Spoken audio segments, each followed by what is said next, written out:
Social realism began around 1934, promptly during the Great Depression, as the government began to stray away from Russian hegemony in the 1930s. America also began to move their artistic styles away from Russia's.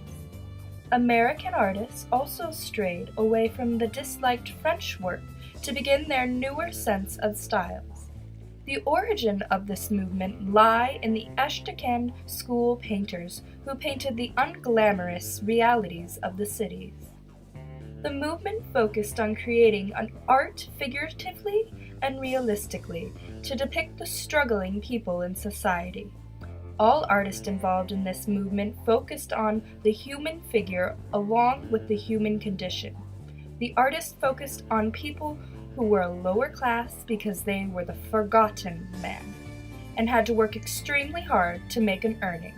The artists were all so invested in them that they also considered themselves part of the lower class, only with a platform to raise awareness of their struggles.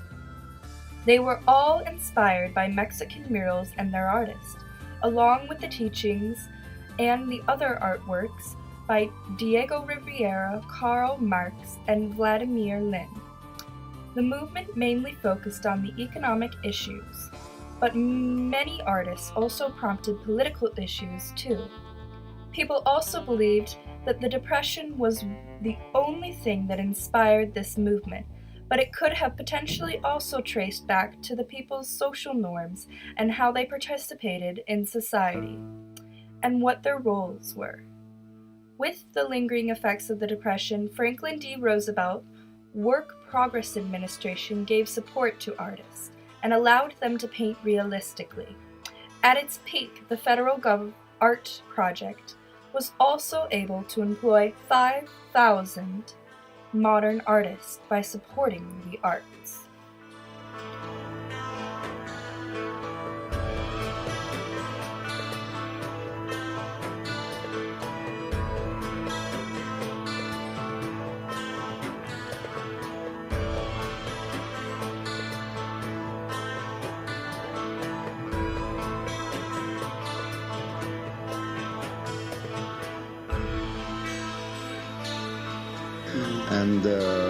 But it wasn't until almost 2 years later that I felt that one dared take as topical a thing of that and use it as an object of art, or as a subject for an art expression. United States. When Ben went to America, he was 8 in 1906.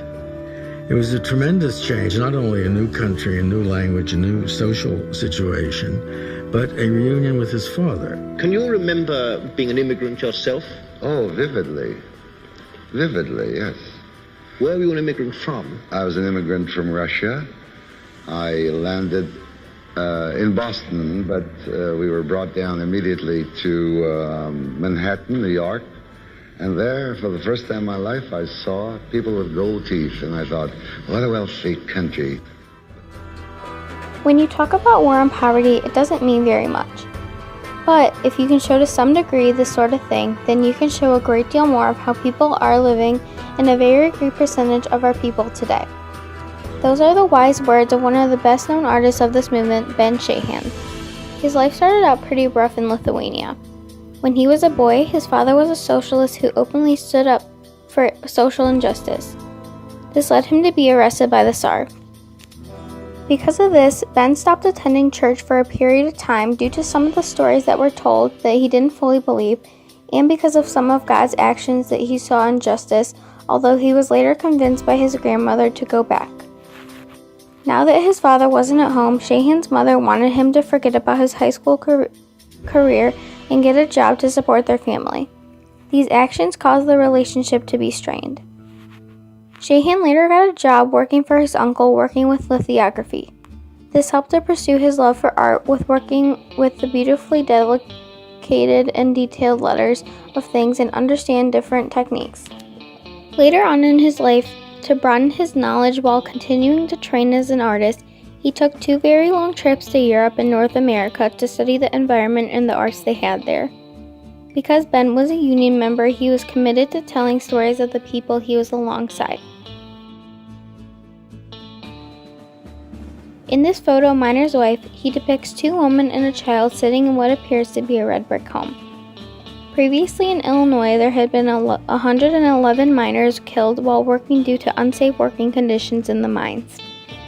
Ever since that tragedy, those people and their families had never left Shahan's mine. In this photo, he related it to a specific incident, although not the one that happened in Illinois. The photo represents 2 women waiting for their husbands to come home all day, for their husbands and family members to return. But then in the background, you see 2 men in the distance from the window. The men unfortunately wouldn't represent the family, but rather the people coming to tell the woman the unfortunate news. Because he was not only familiar with these events to the mines at some point himself, the image showed the raw representation of not only what him and his second wife experienced, but also the working class and what they had to do just to live.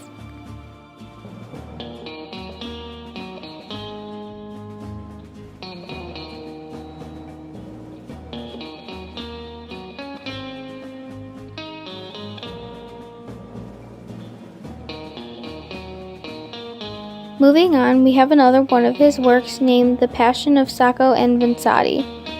The painting was based on a trial of 2 Italian immigrants who were potentially guilty for murder during a robbery. 2 men were killed as a form of punishment. There is a lot of controversy over this case because many believe that they were only sentenced because they were anarchists and because of their overt anti-immigrant sentiments during the era. It was almost needless to say that many people believe the decision was biased based on the evidence in the case that wasn't taken into more consideration other than their backgrounds. The painting was not only important to history at the time, but also to Shahan's career because it showed his representation towards social injustice, while at the same time showing that he was with the people by supporting them and not using fame as an excuse to be different.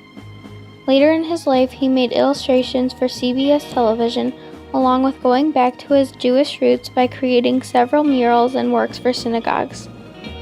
Although he spread his wings and did different types of art, he still continued to make pieces of art that drew attention to social injustice and the things in society that were causing harm to citizens, such as the hydrogen bomb testing in 1954 that caused a lot of radiation to be released into the atmosphere. He also taught for a time at Harvard, lecturing about art, as he also had a book called The Shape of Content, which is still a very insightful look on art today. In 1969, Shahan died from a heart attack shortly after having surgery to remove a tumor.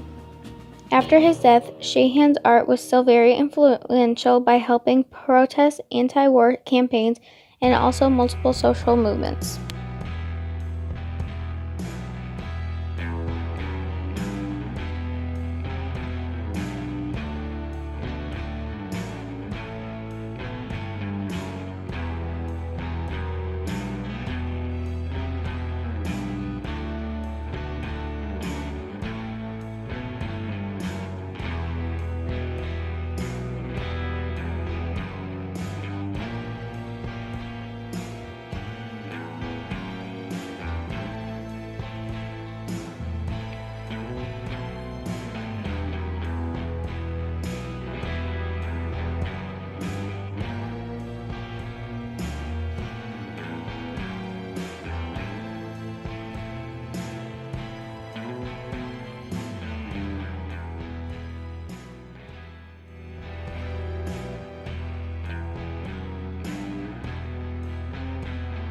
Spirits of immigrants, the system of justice or injustice that was in this country, allowed him to develop a sense of America as this potential place of freedom and democracy, that even though there's oppression there, there's also a legal system that can be challenged when it doesn't live up to his ideals of democracy and freedom and justice.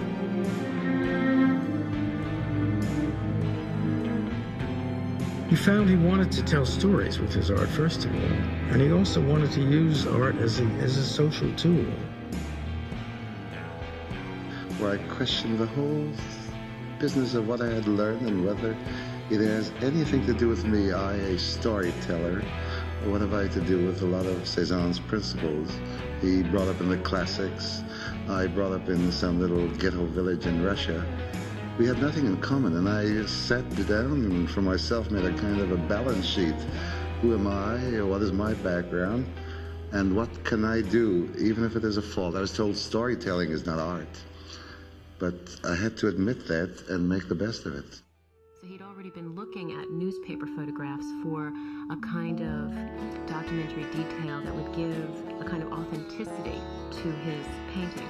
And so photography was a great vehicle to capture documentary detail.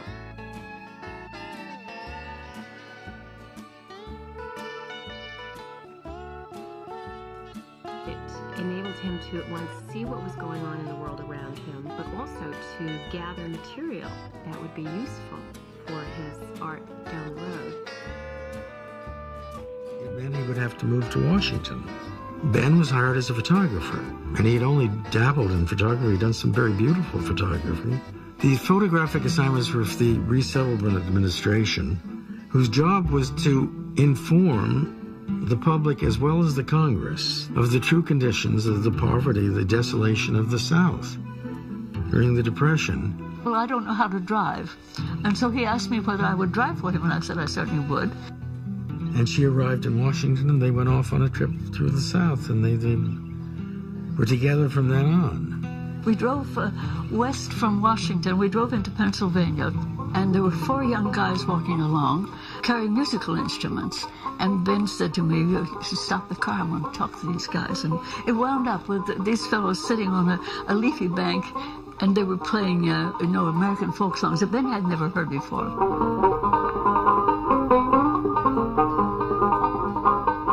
He was so overwhelmed with those young fellows, They were minors, they were uneducated, they were brilliant, they were funny. The first painting that he made that had to do with that trip was called Pretty Girl Milking a Cow. That was one of the songs they sang.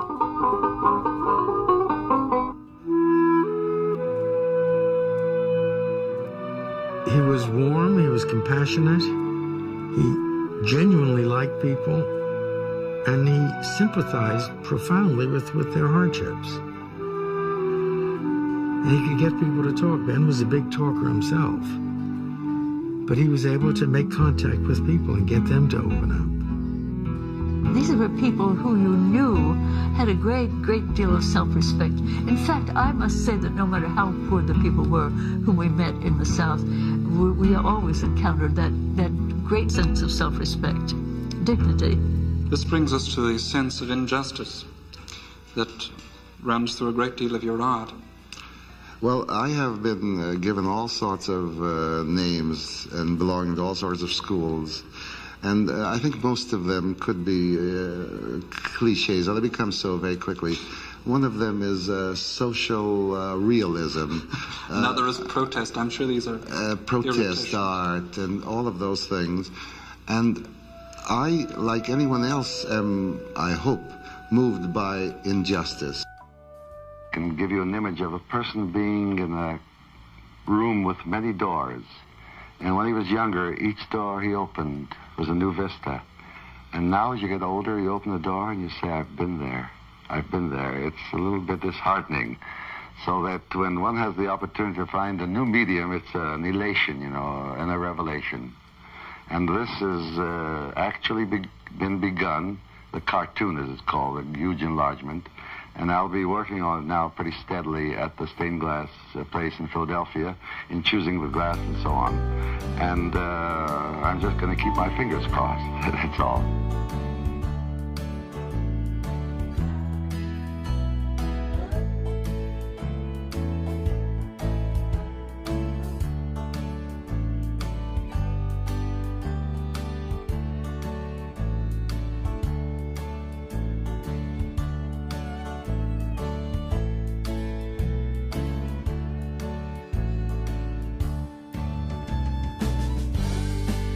gorgeous territory where I lived and not seeing it.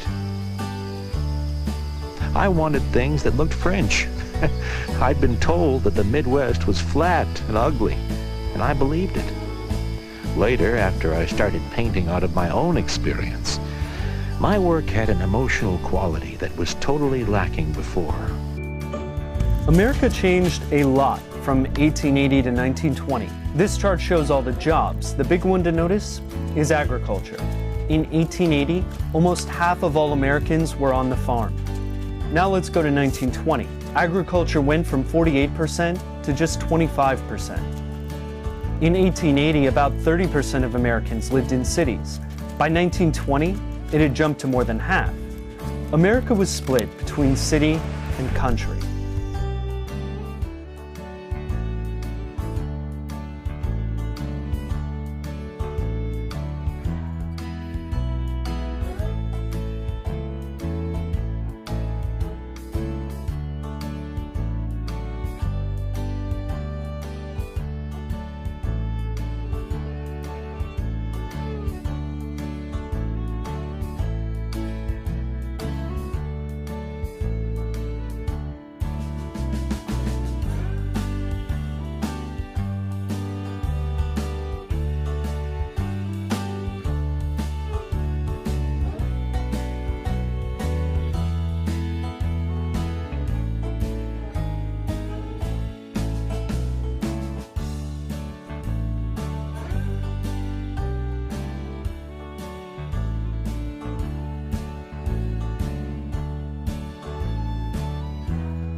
He had a vision of sort of American history. He loved the idea of Paul Revere. But this is a great example of how eerie his landscapes and narrative pictures are.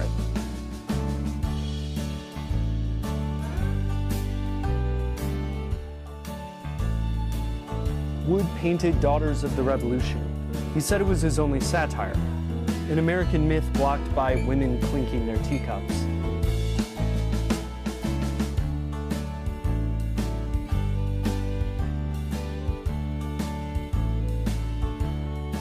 It honors the story of George Washington refusing to lie about chopping down a cherry tree. Then the curtain pulls back. That American story is just something Parson Weems made up.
Like how the pitchfork's lines are repeated in the house, in Farmer's shirt, or how there are complementary patterns in the window drapes and the woman's dress. The painting is technically complex.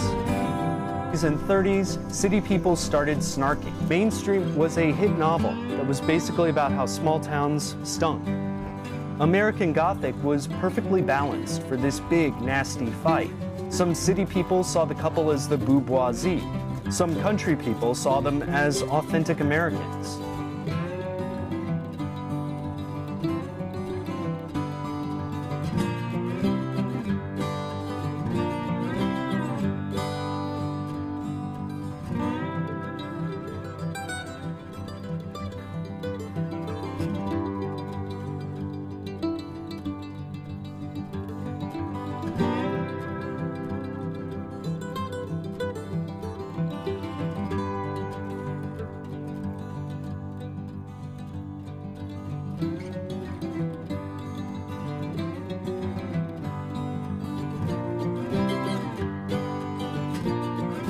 by the hour. And he moved the hills around. He didn't move mountains, he moved hills. That's what we have in Iowa, you know, our hills. And the shape of them in relation to the other hills, he made a pattern of it, stylized the valleys. And the rows of corn were like the rows of designs on a polka dot woman's dress, or an apron on his sister Nan. Everything that could be made a pattern of, he made.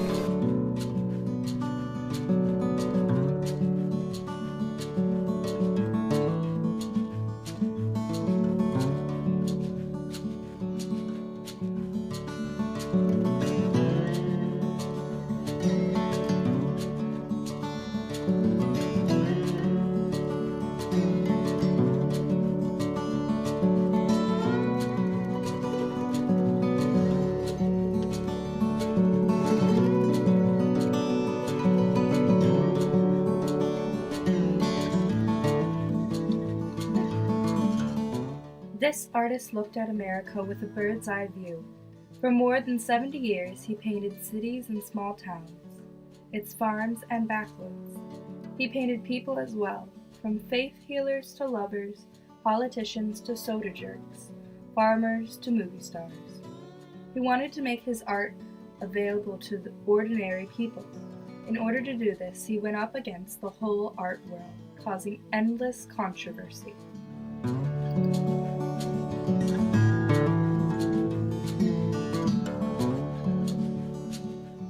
His father was a U.S. representative from Missouri.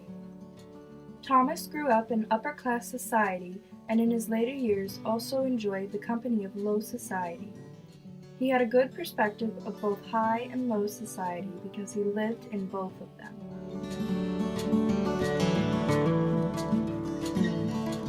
Known best for his large murals, Thomas painted in a way that made it look as if his paintings were moving, with tons of bright color. Benton's murals, like these at the Capitol at Jefferson City, helped make him famous. His hand-picked scenes from Missouri history practically leap from the walls with a cinematic flurry.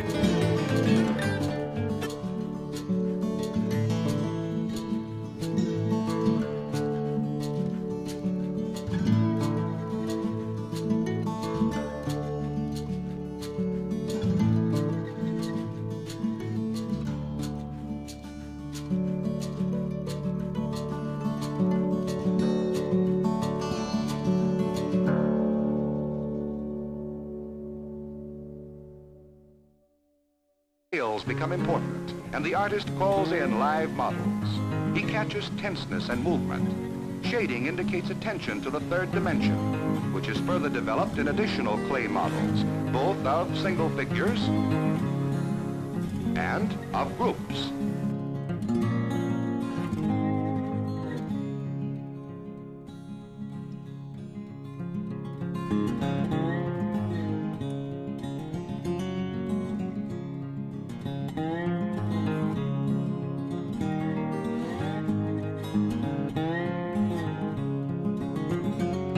Mr. Benton prepares his paints. He uses the yolks of eggs as the binder for his pigments. His paint must dry quickly because he is working to meet a time limit.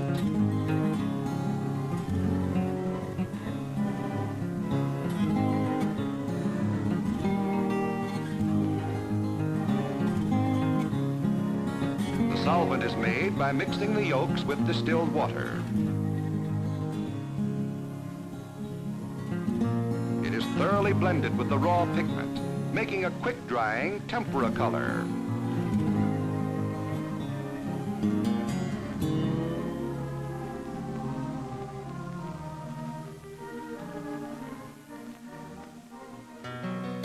The mixed paints will not exactly match those of the original small painting, but they must appear to do so at the average viewing distance, which will be about...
to Hollywood, California. A commission from Life magazine took him there. They were interested in the way that a big budget film was made, so they thought that Benton, as a great American storyteller, could capture that for their readers. Persephone is just a glorious and wonderful painting, one of the great works of American pornography. She invites you to have all sorts of emotions in front of her that you're not supposed to have in front of works of art, and then denies you the ability to fulfill them. When people first glance at this painting, they pause, and then remember that they're not supposed to be enjoying it, but then they also see the reflection of themselves in the old man who's creeping around the corner doing the same as you are.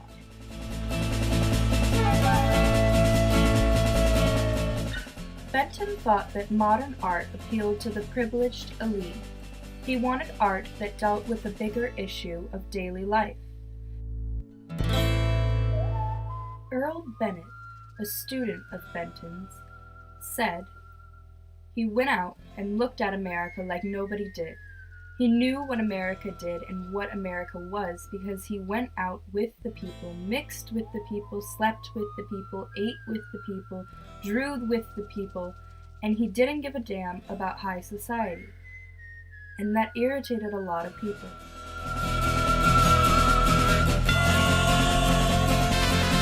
Wisely depicts his Kentuckian in very vertical format, this towering man of the frontier.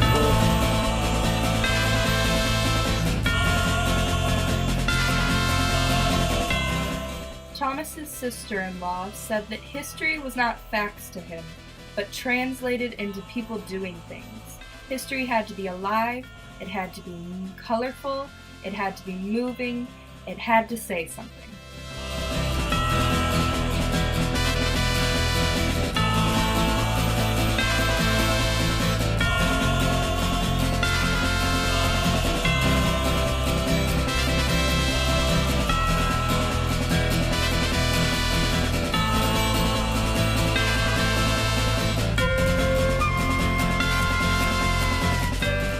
He wasn't afraid to tell the dark side of history.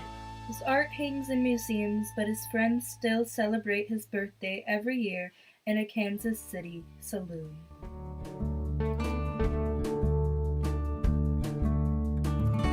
Even though he's in Kansas City, he is still traveling as he always did, whether it be to Hollywood, whether it's in Oklahoma, Arkansas, whether it's in Canada. He's a Kansas City fixture, but he's also, very much interested in what's happening in all corners of this country.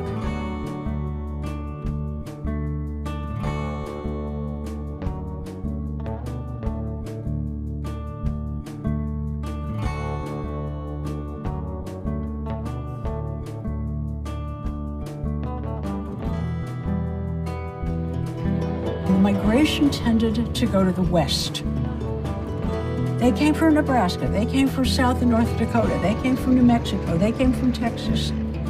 The migration was composed of people who became called Okies. As a result of the creation of the highway system, they were able to pack up and move to a place that seemed to be a better land where opportunities awaited in California.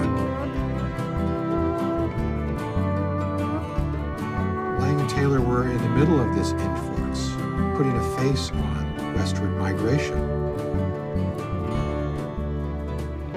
Who were these folks and where did they come from? Well, they were basically white Americans, hardworking, family folks. They weren't coming to feed off the state. They were coming to work and find a home. They hoped to reestablish themselves as family farmers. That car that you see the back of, that was the first car I saw that came out of the Dust Bowl. And that was the day the darn thing was discovered, what was happening. Nobody knew it. And then it was a rush. Never has stopped, that influx.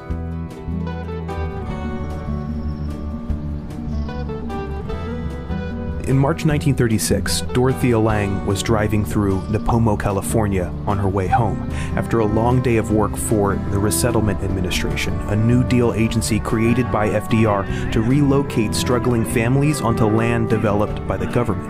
Lange was a photographer. For the last 15 years or so, she'd made her living taking portraits of the San Francisco elite, but after the Great Depression hit, she left her studio and began to document the effects of the crisis on residents of the city. On seeing those photographs, Roy Stryker immediately hired her to work for the government on a project that would involve documenting poor rural workers in a propaganda effort to elicit political support for government aid. Dorothy Lange was an American documentary artist during the social realism movement. When she was a young child, she contracted polio, which can destroy nerve cells in the spinal cord. With this diagnosis, it caused her major trauma, especially during her later career when she was limited with what she was able to do with it. She also faced other traumas such as the separation of her parents and the rejection of her father as he was potentially involved in theft. She changed her last name to her mother's maiden name and never talked to her father again. The change was also to practically give her a new life to lead and live. Lange started her career by traveling around the country and surviving by only selling her photos as she went on. She finally decided to settle down in San Francisco only because at the time she had run out of money. As she met people, they already seemed to know that she would succeed with her career in art. Men began to give her money, and although the relationship wasn't specifically classified and people don't really know why they gave her the money, she took it to open up her studio. Dorothy later got married and had 2 children, but later divorced in 1932. Upon her divorce, she also sold her studio to become a documentary photographer. She then took a photo of a woman whose background isn't known but is depicted based on this picture. Because Lange was involved in the social realism movement, many pictures she took were during the Great Depression. The woman in the photo made a statement not only for herself but for the millions of other Americans who were facing the same issues. As seen in the photo, she has her hand on her forehead, appearing to be looking to the horizon in front of her. By the light shining on her clothing, it shows how ragged they were and therefore represents the struggles of money her and her family were dealing with during that time. During an unrelated drive, she passed a camp. She had a gut instinct to turn around to check it out, and to her benefit, she found Florence Thompson. Florence would become the most famous work by Lange by a landslide. She had had a rough life after she got married and moved to California away from her family when her husband died, leaving her alone with 5 children and another on the way. She then got pregnant with a businessman's child and was then forced to move back to where her parents lived to give birth to this baby so it wouldn't be taken from her. She was married twice, yet both of her marriages lasted until the death of the man. Throughout her life, Florence worked extremely hard to support her family and create a sense of security for her children, yet she got nothing in return. Lange went on to take a series of photos of Florence, yet only one is widely recognized by many people. After Lange photographed her, the image was known almost instantly and was named Migrant Mother. It showed what families were going through and was the best depiction of how life really was for Florence. The picture was published in a magazine, but due to Florence's 100% Cherokee background that was discovered, she sent a letter to the company asking to recall the magazines that had yet to be sold because she didn't want the backlash on her to continue. Could suggest to some that this woman wasn't taking the right precautions in family planning and was less deserving of support, or in other words, less like them. So Lange cuts her out. She captures or stages a breastfeeding scene, playing on the religious symbolism of the nursing Madonna, but the picture may have been too extreme for viewers of that time. What's more, it was clearly making the mother uncomfortable, and Lange is starting to realize that she is the key to the scene, specifically her face. So she alters the angle, asks one of the children to come back in, and you can see the woman easing up. But the older child looks a bit awkward, and the post is blocking part of the baby's head, so Lange tries again. This time, having the great idea to include the trunk at an angle in the foreground with the empty pie tin, compelling imagery of the family's struggle and nomadic lifestyle. The child looks wistful, the baby is sleeping, and the mother has the right expression too. This is an extraordinary photograph. You can see Lange coming to it through a series of adjustments. It achieves the objectives of her project while being aesthetically powerful. It's exactly what Ron Stryker would have loved to see. But Lang thought she could do one better. This is the photograph you probably know. I don't think you can really appreciate it until you understand the 10 minutes that came before. A lesser photographer would have milked the children's faces for their sympathetic potential. Lang even tried to do that herself, but by the time she arrives here, she knows exactly what the focus needs to be. The daughter's faces turned behind their mother's shoulders communicates that message of family, a family of the right size, mind you, without taking away from the central face or the eyes, which seem at last to let down their guard as they search the distance and worry. The face is so important that Lang has the woman put her hand on her chin so that her arm points to it. It's a technique that she's used before. Anything that took attention away from the face would hurt the power of the image, which also explains why Lang had a darkroom assistant remove the woman's other thumb here, where she was holding the post, so that she could keep her other hand to her chin. All this manipulation, of course, speaks to the fact that there's very little spontaneous in this iconic image of so-called documentary photography. It's supposed to communicate a candid truth about the moment, but this is anything but candid. Whether that diminishes its power is up to you. For me, being able to actually see the steps of Lang's craft enhances her work. It gives the photograph a third dimension. To make the photograph. We are here to make things better. We would like to photograph. We. She didn't say, I'm going to come and photograph you, Buster. The government's paying me. He said, we work for the government and would like to use a picture of you somehow, some way. If you think that's the thing to do, was the implication. And it worked.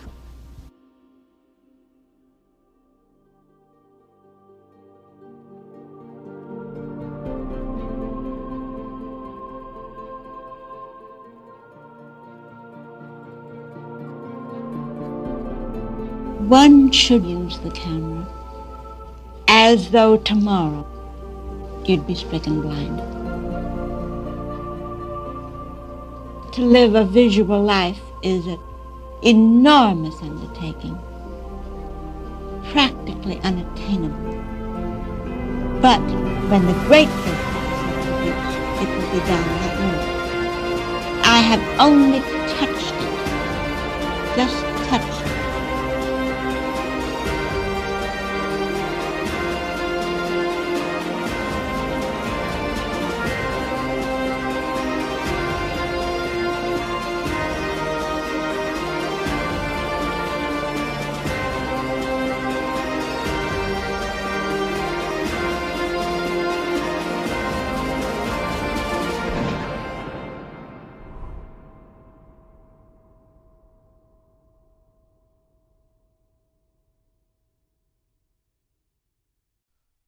It shares its life. This is a peculiar and a powerful instrument for this purpose of saying to you, this is the way it is. Look at it. Look at it. The good photograph is not the object. The consequences of the photograph are the object. So that no one would say, how did you do it? Where did you find it? But they would say that such things could be.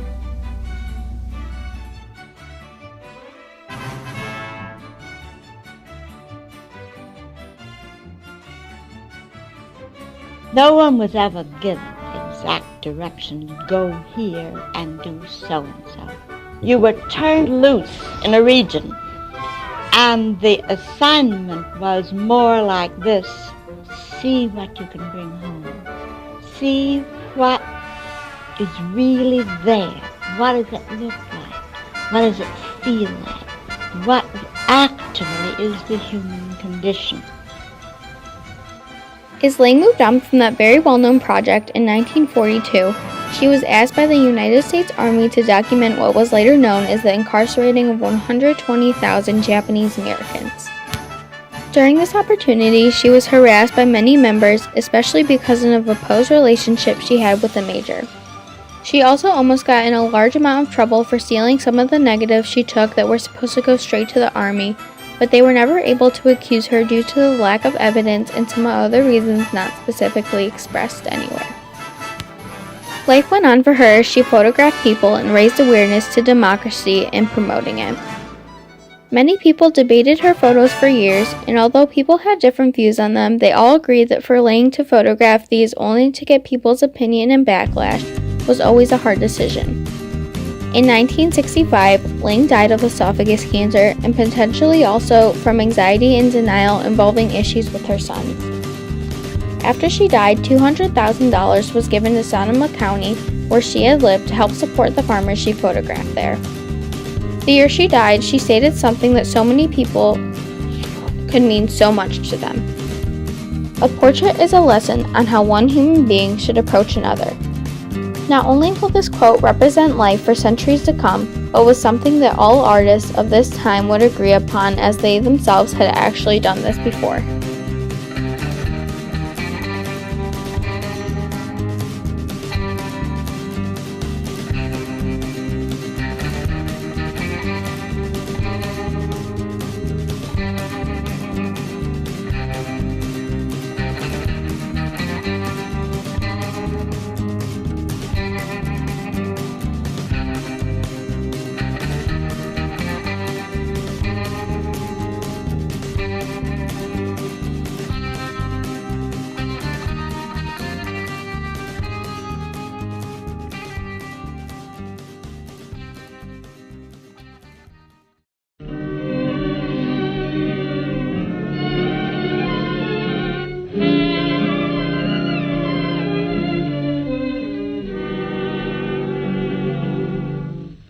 They used to tell me I was building a dream, and so I followed the mob.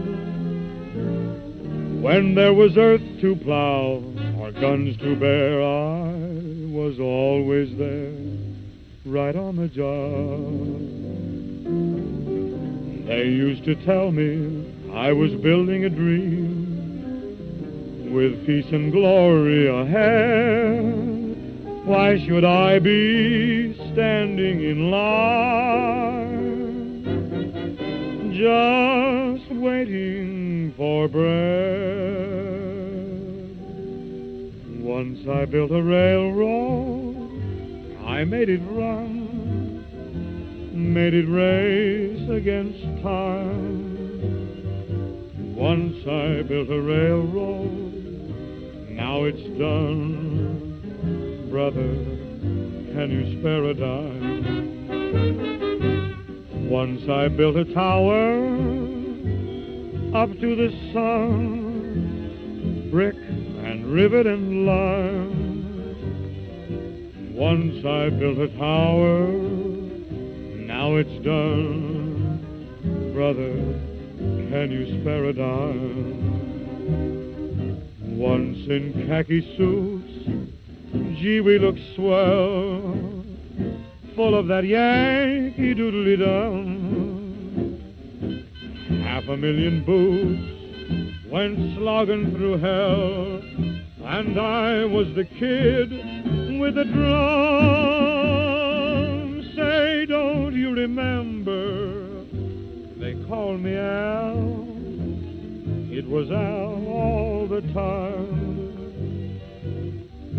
Why don't you remember, I'm your pal. Say, buddy, can you spare a dime?